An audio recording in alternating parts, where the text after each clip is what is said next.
for the national semifinal number 2 of the 2019 NCAA Men's Volleyball Championship. We're here with Long Beach State head coach Alan Knipe and student athletes TJ DeFalco and Nick Amato. We'll open things up with a statement from head coach Alan Knipe and then open it up for questions. Please wait for the microphone to come to you before asking for the recording. When you're ready, coach. Yeah, well, 2 great matches tonight. I thought all 4 teams certainly played well and competed hard. We have a tremendous amount of respect for the team we just played tonight. They have a lot of talent, and they're incredibly well coached, and they had a great game plan. And so I thought it was a good display of execution of our offense at times, and we really got going from the end line as the match went on. But when we really needed it, I thought our guys did a really good job of bearing down and showing a tremendous amount of grit and determination, and played really, really well in those last couple of sets. So we're excited to get the opportunity to play for the national championship here in Long Beach against a really good Hawaii team that we've went the distance with every time we've played them. So get back to the hotel, get something to eat, get these guys off their feet, and have a great prep day tomorrow. Mike. Alan, I think Trevor Briggs had appeared in 2 sets prior to today, comes in and has a great serve, digs the overpass of his own serve. Obviously, the guys all went nuts. What does that say? You talk a lot about the depth and how much you guys trust your the guys on the B team in practice, but I felt like that was a pretty great demonstration of that. What did you think of the way he came in and played? Oh, I thought he was great. He's been serving like that in practice, and the coaching staff talked about before the match that if there was an opportunity to get him into the game serving, we would like to try it because it looked so good in practice.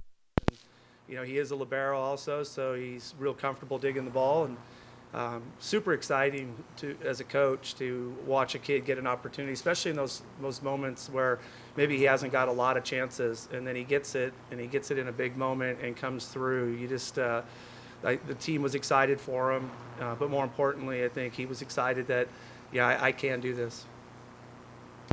Brian. For TJ and Nick, what woke you guys up in the 3rd set after Allen called the timeout after Pepperdine tied the matchup at 13? We just decided to start playing our game. Just, we got in a little rut there, but we decided we were just going to start being a little more external, talking about the next play a little more and prepping a little earlier, and then things started clicking together for us, and the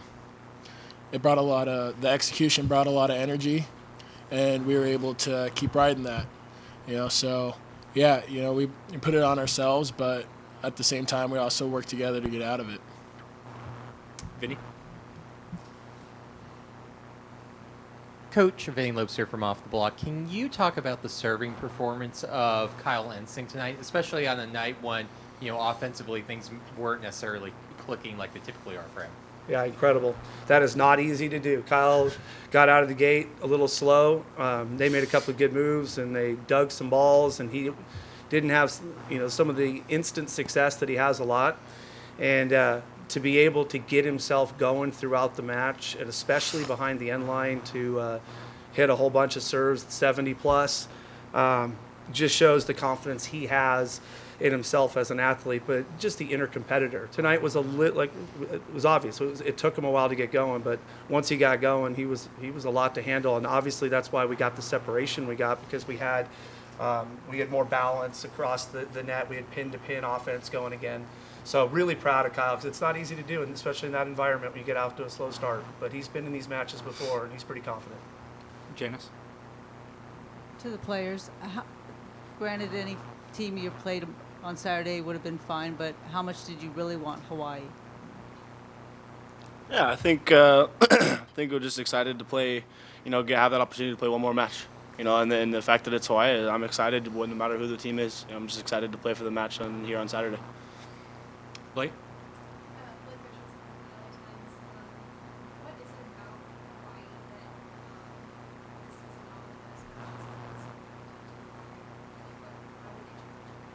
Well, first of all, they're an incredibly talented team. They have They got size. They got a lot of good arms. They got a really talented setter. They can pass the ball. When you start stacking those things up, you're going to have a good team. And they've obviously had a real good season. I think the unique part of the whole thing is just the way the conference schedule played out, that it just led to this perfect storm that both teams stayed away from each other for 4 months. And then we played each other 3 times in 10 days or whatever it was. And we've had these really, really exciting volleyball matches. But ultimately, what it comes down to, they're a very talented team. And we like to believe we are too, and when both teams are playing well, I think it's some very exciting volleyball and incredibly beneficial for our sport that this is what we're showcasing to the volleyball world. JJ? The three of you have seen a lot of Final Four volleyball. How different is it playing the Final Four in your own building?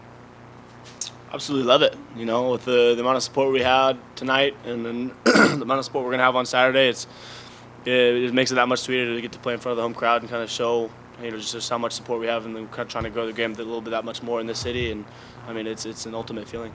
I have one thing to add on that, is that I'm just super excited for Long Beach in general to host this. And the fact that we're fortunate enough to be in this, but this is a great sports city, and this is an amazing university, and our fans have been incredible for many, many, many years in all our sports. And the fact that a lot of these people get a chance to see this in person, they might not have the ability to get to Final Fours that we played all across the country, but to get to come here and support the local school in the Final Four in our own building is something that I think our volleyball community and our athletic community, and maybe even wider than that, deserve. And I couldn't be happier that we got the chance to do this and hopefully go out and play real well in front of them.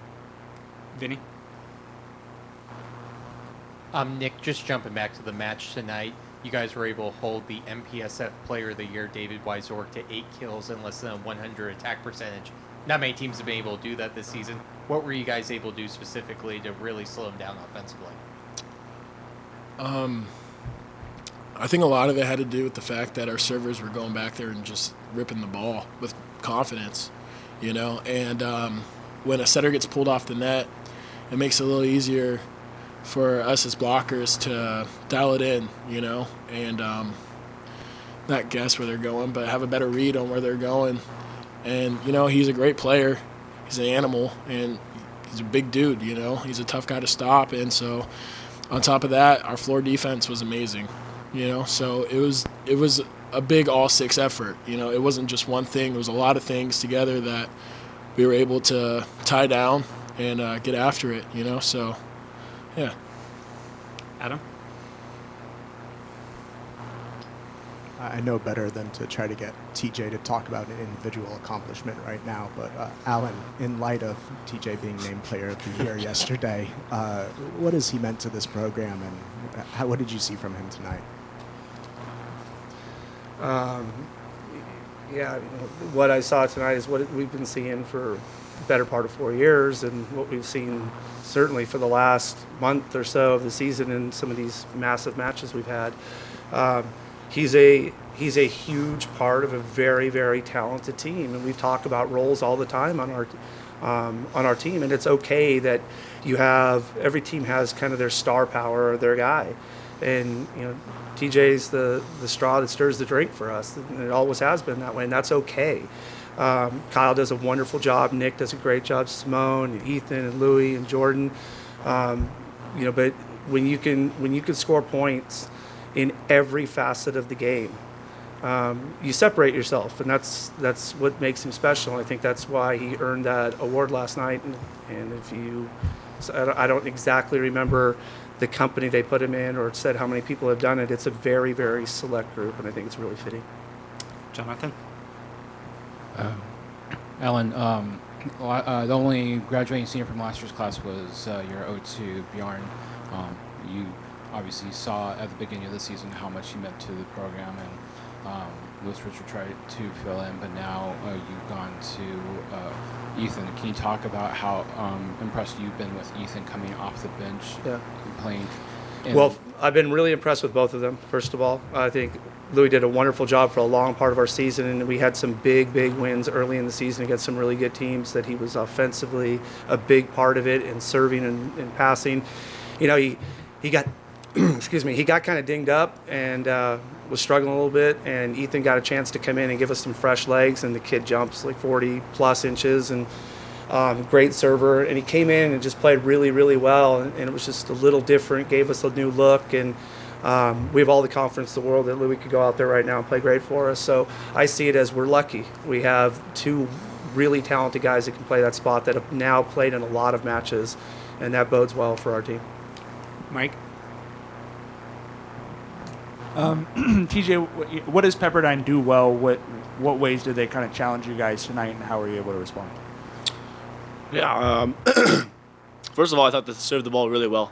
They served the crap out of the ball. They put a lot of pressure on us as passers. You know, either stay in system or deal with out of system passes that we're getting, or even overpasses. It really forced us to change the mindset a little bit. Plus, they got a lot of size.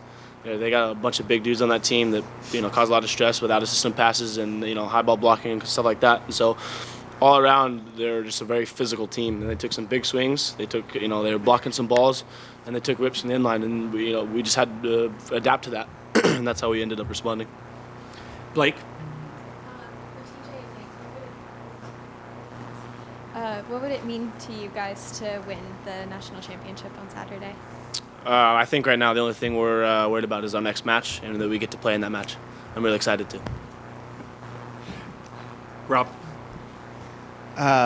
One of the most outstanding figures on the stat line tonight is you had 3 hitters with 0 errors, and even with the hitters with errors, you had a total of 6 hitting errors, hitting the 461, I believe, and Pepperdine hit 22 errors. Can you talk about Josh Tuaniga and his ability to run the offense so efficiently? Well, yeah, it's spectacular. I think, TJ's had the chance to play with him for a long time. I think he would back that up. But Josh, he's so talented what he does. He's so confident that he can make any set at any time. He has the guts to set anybody in any situation. Being left-handed, he stays involved in some of the biggest moments. He's not afraid to be offensive himself, so that creates more stress. But more than anything, he takes all the pressure that you can imagine off of the hitters at all time by taking full responsibility of every situation. He's constantly taking pressure off the guys that, hey, that set could be this, it could be a little faster, it could be a little higher, that's on me. Keep working for me, I'll get you a better set. His leadership, his confidence, his unselfishness. But those are all great, but ultimately he's incredibly talented and super competitive. And he's exactly the guy you'd want leading your team into the national championship game. All right. Thank you, gentlemen. Best of luck to you guys on Saturday. Awesome. Thank you.